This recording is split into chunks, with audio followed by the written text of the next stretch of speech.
like to make a video about factoring binomials, and specifically in this video we'll be talking about difference of squares. Now in mathematics, remember, difference means subtraction, and here squares means that you have perfect squares. This list of perfect squares, 1 through 625, would be a good list to remember. 1 times 1 is 1, 2 times 2 is 4, 3 times 3 is 9, 4 times 4 is 16, 5 times 5 is 25, all the way to 25 times 25 is 625. So this list is beneficial to know if you could get that memorized. I'm sure most students know it to hear, just from learning your basic multiplication facts. It might be good for you to learn it all the way to 625, just because it just helps when you're factoring a difference of squares. I am going to show you 2 ways to do this.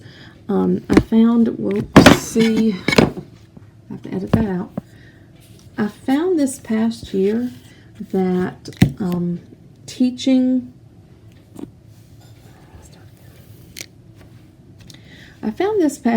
when I was teaching difference of squares to one of my classes, that it was just as easy for them to factor these like they were a trinomial. Now some of the ones we're going to talk about in this video get a little large, so it's not just as easy, but it was just as easy for them to factor them like a trinomial.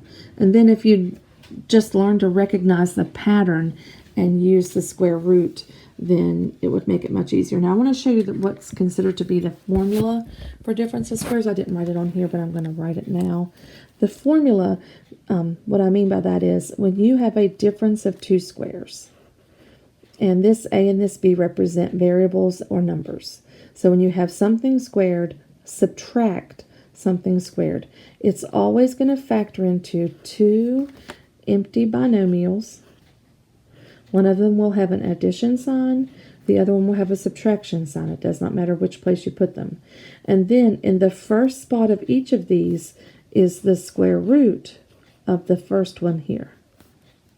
So a would go here and a would go here. And then the second spot of each of these is just the square root of the second number.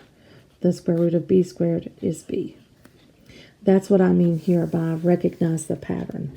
Recognize you have 2 perfect squares and then factor it accordingly. Okay, so let's look at the first one. I want to factor it the way I said that sometimes students find it easier. If you think about this as naming a, b, and c, on this problem a would be 1, b would be 0 because there's no k to the first power, and c would be negative 49. And if you're not familiar with factoring trinomials, you could go watch that video about factoring trinomials where a is 1. Here, a times c would be negative 49, and I want a sum of 0. And I think for most students it's easier for them to figure out that negative 7 times positive 7 is what would give them negative 49 when they multiply and 0 when they add. So this would be negative 7 and positive 7 would be what I would use. And remember from that video, I told you to put your 2 empty binomials, use your middle variable of k. Remember, it's 0k here. And then you're going to have negative 7 and positive 7. And you could write it this way. Multiplication is commutative, so you can switch the order, and it doesn't matter. So one of those is the answer to factoring k squared minus 49. Now, this next one, you could do that the same way, but hopefully you'll learn to recognize, like I said, the pattern. You have, first of all, you have a subtraction sign, and both of these are perfect squares. Notice, 144 is in this list up here, and then I do have a variable with an exponent of 2. I want to point out really quickly, all of these are perfect squares. Can you come up with a generalization to say what type of exponents are perfect squares? Hopefully in your mind, you said even exponents. Even exponents are perfect squares. Basically because when you take the square root of a variable, you're dividing the exponent by 2.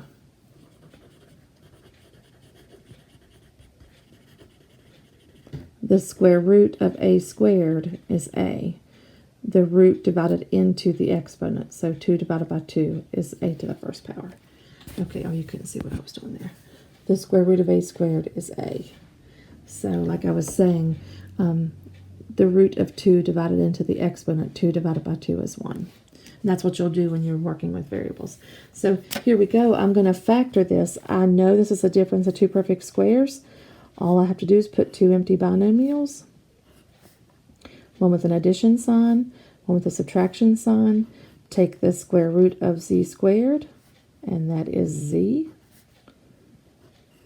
And take the square root of 144, and that is 12. And this is my answer. Oops, 12 goes in both spots. This is my answer. I'm finished factoring z squared minus 144. Now this next one, make sure I didn't mention it on the first two because I knew I didn't have a common factor because a was 1 on both of these. But make sure you check to see if you have a common factor. 64 and 81, they do not have a common factor. So I want to see, is 64 in this list up here? Is 81 in this list up here? Okay, so yes they are, and I do have a subtraction sign. So I'm going to put 2 empty binomials, one with a plus sign, one with a minus sign. I'm going to take this square root of 64. And I want you to remember, because 64 is in the first spot, you put it in the first spot. The square root of 64 is 8. I'm going to take the square root of 81j squared. What's the square root of 81? 9. What's the square root of j squared? J. So that is the answer to factoring the difference of squares for number 3.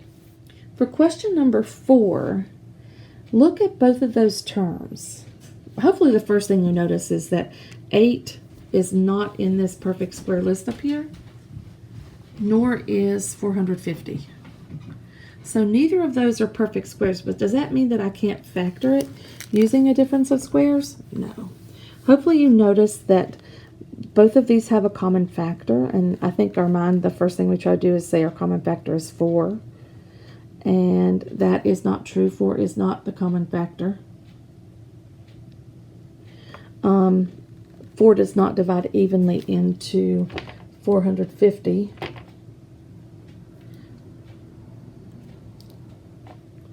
Sorry, 1 second.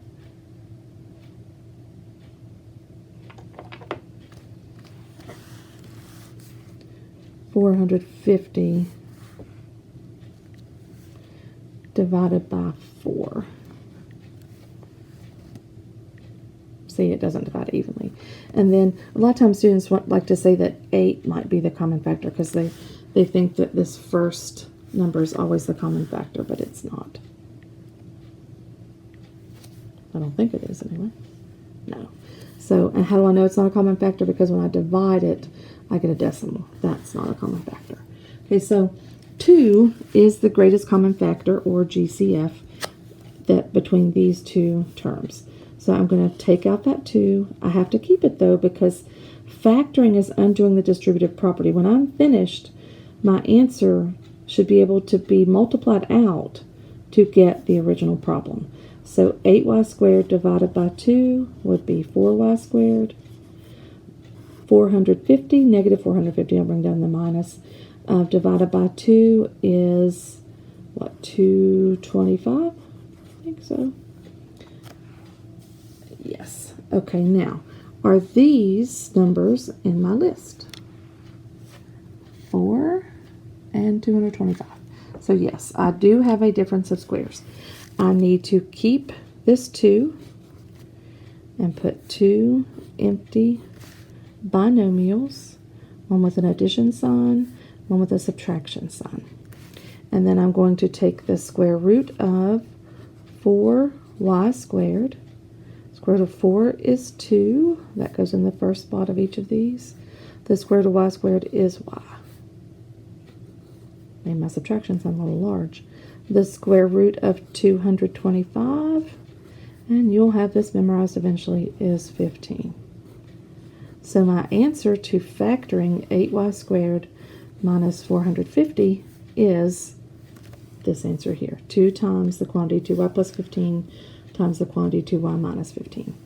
Okay, moving on to number 5. As I look at number 5, I definitely see a common factor of 5. And I'd be left with 5g squared divided by 5 is g squared. 500 divided by 5 is 100. And hopefully you recognize that 100 is a perfect square. So I'm going to bring down my greatest common factor. 2 empty binomials, one with an addition sign, one with a subtraction sign. Take the square root of g squared. This is how you could show your work, by the way. Notice I showed my work on all these. That's how you show your work. Square root of g squared and the square root of 100. Oh, I didn't put a g here. That answer goes in the first spot. The square root of 100 is 10. And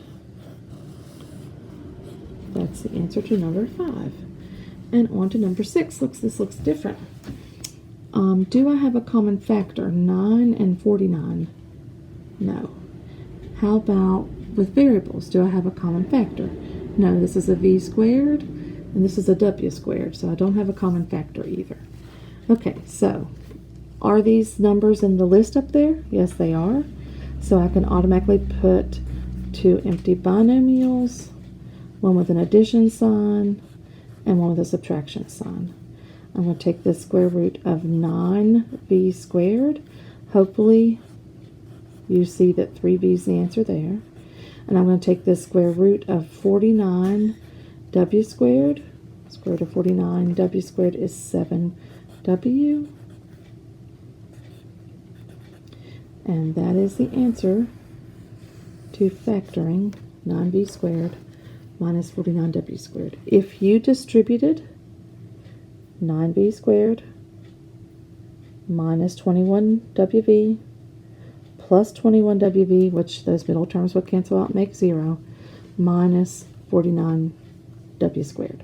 So that is the answer to this being factored. We undid the distributive property.